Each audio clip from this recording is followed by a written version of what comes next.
Welcome to the other side of Planet X. This is your host, Jason Martell. We're here at the CPAK conference in San Diego at the Mandeville Auditorium at the UCSD campus. This is the other side of Planet X. We're here with Walter Cruttenden, talking about his latest research that he's presented at CPAK. Walter, thank you so much for joining us. Tell us a little bit about what you've presented here at CPAK and what some of your various interests are.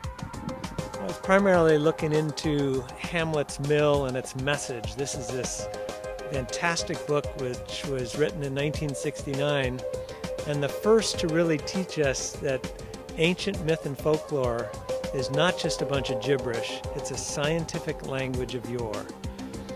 And when we understand that and juxtapose it against some of the archaeological sites, the new discoveries that are being made, we start to understand that history is much different than we were taught in schools.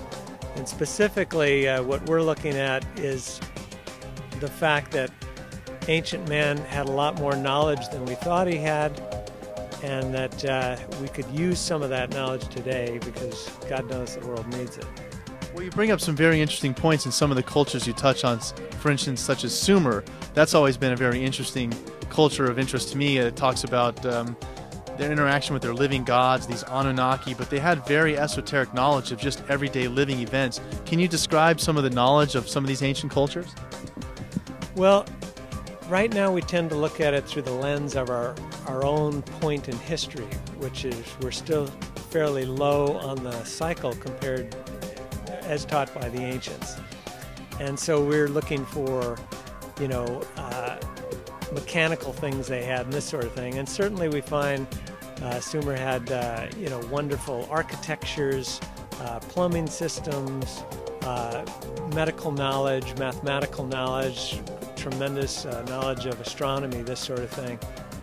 But I think there's a much deeper message there. And that is the esoteric side of life.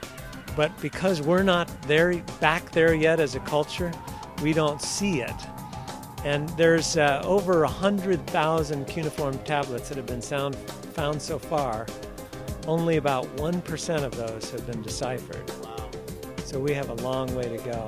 And when we do those other 99%, then I'll let you know. Is there a place where some followers of your research, instead of just Googling, you might be able to buy some of your latest products off the internet? Sure.